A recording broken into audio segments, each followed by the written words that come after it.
Hi hello friends, ಎಲ್ಲರೂ ಹೇಗಿದ್ದೀರಾ? ಚೆನ್ನಾಗಿದ್ದೀರಾ?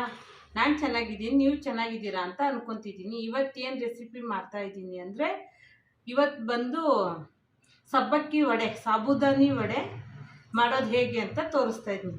ಈಸಿಯಾಗಿ ಬೇಗ ಆಗುತ್ತೆ, ಒಂದು 5 ರಿಂದ 10 ನಿಮಿಷದೊಳಗೆ ಆಗುತ್ತೆ.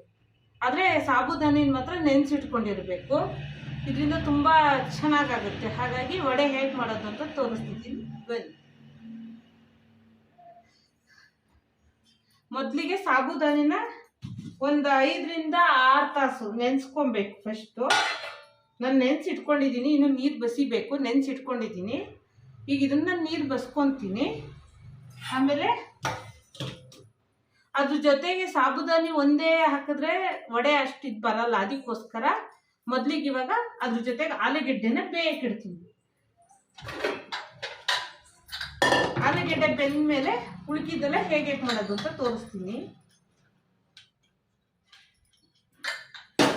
ಈಗ ಮೊದಲಿಗೆ ಆಲೂಗೆಡ್ಡೆ ಬೇಯಿಸ್ಕೊಳ್ತೀನಿ.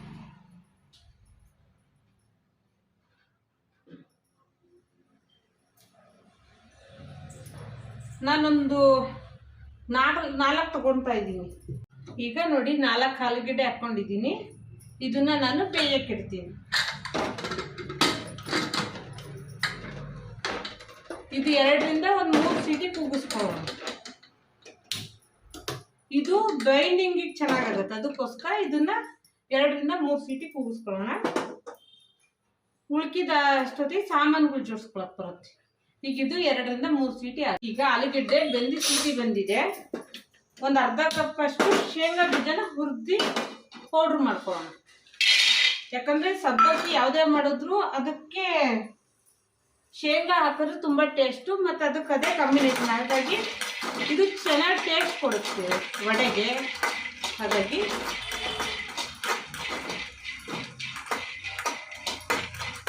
ಇದನ್ನ ಸ್ವಲ್ಪ ಚೆನ್ನಾಗಿ ಹುರ್ಕೊತಾ ಇದ್ದೀನಿ.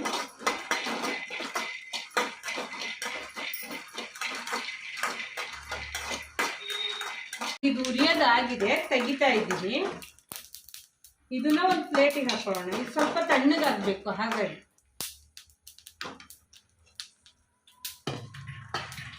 ಇದು ತಣ್ಣಗಾದ್ಮೇಲೆ ಪೌಡ್ರ್ ಮಾಡ್ಬೋದು. ಈಗ ವಡೆ ಮಾಡೋದಕ್ಕೆ ಬೇಕಾಗಿರೋ ಐಟಮ್ಸ್ ನೋಡಿ: ಕೊತ್ತಂಬರಿ ಸೊಪ್ಪು, ಕರಿಬೇವು, ಹಸಿಮೆಣಸಿನ್ಕಾಯಿ, ಸೋಂಪು, ಜೀರಿಗೆ, ಆಮೇಲೆ ನಾವು ಹುರಿದು ಪುಡಿ ಮಾಡ್ಕೊಂಡ್ವಲ್ಲ ಶೇಂಗಾ ಪುಡಿ, ಒಂದು ಅರ್ಧ ಕಪ್ ಅಷ್ಟು ಈರುಳ್ಳಿ, ಆಮೇಲೆ 1 ಕಪ್ ಸಾಬುದಾನಿ, 2 ಬೇಯಿಸಿದ ಆಲೂಗೆಡ್ಡೆ ತಗೊಂಡಿದ್ದೀನಿ. ಈಗ ಫಸ್ಟ್ ಆಲೂಗೆಡ್ಡೆನ ಸ್ಮ್ಯಾಶ್ ಮಾಡ್ಕೊಳ್ಳೋಣ. ಚೆನ್ನಾಗಿ ಬಿಸಿ ಇದೆ, ಇಲ್ಲ ತುರಿದು ಹಾಕೊಬೋದು. ಇದನ್ನ ನಾನು ತುರ್ಕೊಂತೀನಿ.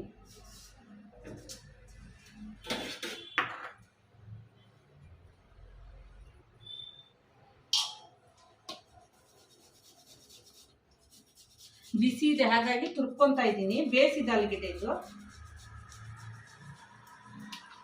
ಬೇಗ ಈಸಿಯಾಗಿ ಸ್ಮ್ಯಾಶ್ ಆಗುತ್ತೆ, ಅದಕ್ಕೋಸ್ಕರ.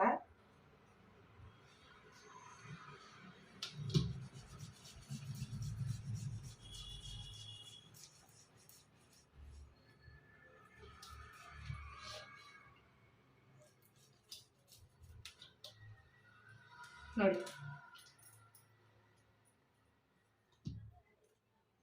ತುರ್ಕೊಂಡ್ರೆ ಈಸಿ ಆಗುತ್ತೆ, ಅದಕ್ಕೋಸ್ಕರ. ಇದು ನೋಡಿ, ಈ ಥರ ತುರ್ಕೊಂಡಿದ್ದೀನಿ. ಇದಕ್ಕೆ ಇವಾಗ 1 ಬೌಲ್ ಸಾಬುದಾನಿ ಹಾಕ್ತಾ ಇದ್ದೀನಿ. ನಮಗೆ ಎಷ್ಟು ಬೇಕೋ ಅಷ್ಟು ಹಾಕ್ಕೊಬೋದು ನೋಡಿ. ಆಮೇಲೆ ಈರುಳ್ಳಿ ಹಾಕ್ಕೊತಾ ಇದ್ದೀನಿ.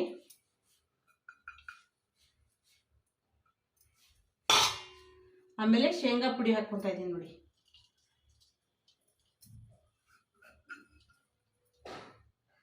ಈಗ ಕೊತ್ತಂಬರಿ, ಕರಿಬೇವು, ಜೀರಿಗೆ ಇವೆಲ್ಲ ಹಾಕ್ಕೊತಾ ಇದ್ದೀನಿ.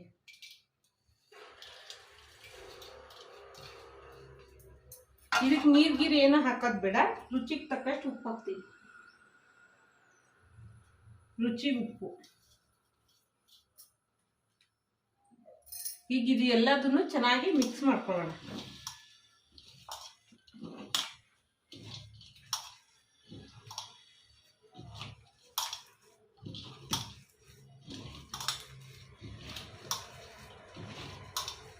ಒಂದಕ್ಕೊಂದು ಚೆನ್ನಾಗಿ ಬೆರೆಯುತ್ತಿದ್ದು.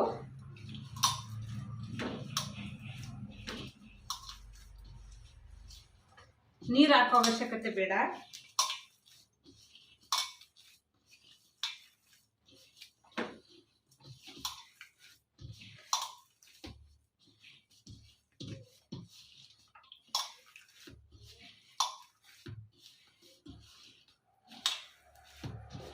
ನೋಡಿ ಹೀಗಾಗಿದೆ.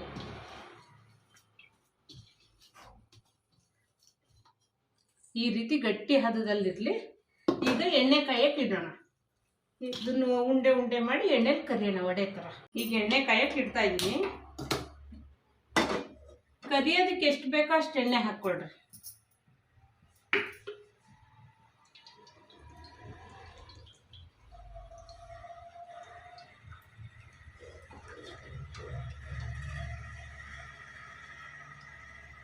ನೋಡ್ಕೊಂಡು ಎಣ್ಣೆ ಎಷ್ಟು ಬೇಕು ಅಂತ ಹಾಕೊಳ್ಳಿ. ಈಗ ಎಣ್ಣೆ ಕಾಯಿಲಿ. ಇದು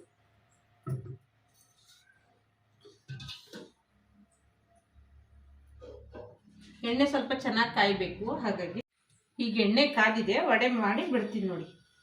ಸ್ವಲ್ಪ ಕೈಗೆ ನೀರು ಹಚ್ಕೊಳ್ಳಿ.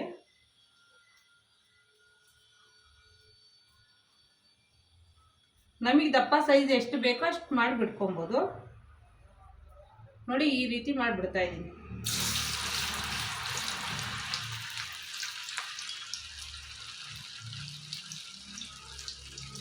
ಚೆನ್ನಾಗಿ ಬರುತ್ತೆ ಒಡ್ಕೊಳ್ದಂಗೆ.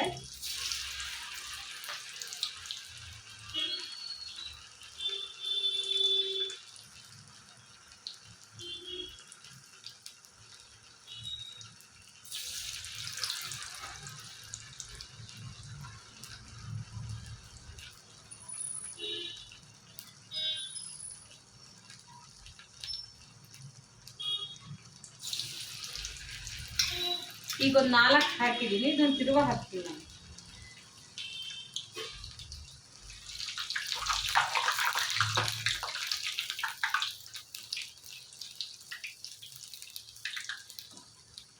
ಯಾಕಂದರೆ ಎಣ್ಣೆ ಕಾದಿದೆ ಅಲ್ವಾ, ಹಾಗಾಗಿ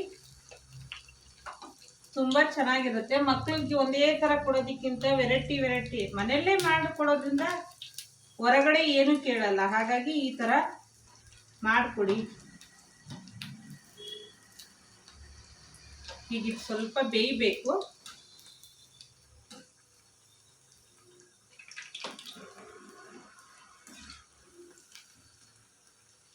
ತುಂಬ ರುಚಿಯಾಗಿರುತ್ತೆ. ಮತ್ತು ಇದರಲ್ಲಿರೋದೆಲ್ಲ ಹೆಲ್ತಿ ಅಂಶ, ಹಾಗಾಗಿ ಏನು ಇದು ಅನ್ಸಲ್ಲ, ಕೊಡ್ಬೋದು. ಕರಿಯೋದಷ್ಟು ಆಗಿದೆ, ತೆಗಿತಾ ಇದ್ದೀನಿ.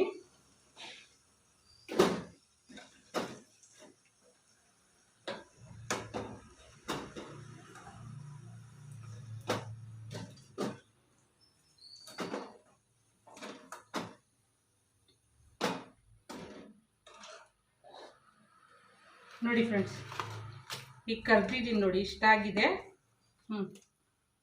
ವೆರೈಟಿಯಾಗೂ ಮಾಡ್ದಂಗೆ ಆಗುತ್ತೆ. ಮಕ್ಕಳು ತುಂಬ ಇಷ್ಟಪಟ್ಟು ತಿಂತಾರೆ ನೋಡಿ. ಮಕ್ಕಳು ದೊಡ್ಡವರಾಗಲಿ ಎಲ್ಲರೂ ಕುರುಮ್ ಅನ್ನುತ್ತೆ. ಸೌಂಡ್ ಹಂಗೆ ಕ್ರಿಸ್ಪಿಯಾಗಿರುತ್ತೆ. ಇಲ್ಲಿ ನೋಡಿ, ಒಂಚೂರು ತೊಗೊತೀನಿ. ಮೇಲ್ಗಡೆ ಸಾಫ್ಟು, ಒಳಗಡೆ ಮೆತ್ತಗಿರುತ್ತೆ. ಮೇಲ್ಗಡೆ ಕ್ರಿಸ್ಪಿ, ಒಳಗಡೆ ಸಾಫ್ಟಾಗಿರುತ್ತೆ. ತುಂಬ ಚೆನ್ನಾಗಿರುತ್ತೆ. ಇದನ್ನು ಟೊಮೊಟೊ ಕೆಚಪ್ ಜೊತೆಗೂ ತಿನ್ಬೋದು, ಇಲ್ಲಾಂದರೆ ಪುದೀನ ಚಟ್ನಿ, ಕಾಯಿ ಚಟ್ನಿ ಜೊತೆಗೂ ತಿನ್ಬೋದು. ನೋಡಿ, ಈ ವಿಡಿಯೋ ಇಷ್ಟ ಆದರೆ ಲೈಕ್ ಮಾಡಿ, ಶೇರ್ ಮಾಡಿ, ಕಮೆಂಟ್ ಮಾಡಿ, ಹಾಗೆ ಸಬ್ಸ್ಕ್ರೈಬ್ ಆಗಿ ಫ್ರೆಂಡ್. ಹೆಚ್ಚೆಚ್ಚು ಶೇರ್ ಮಾಡಿ, ನಿಮ್ಮ ರಿಲೇಷನ್ಗಳಿಗೂ ತೋರಿಸಿ. ಹಾಗಾಗಿ ಬಾಯ್.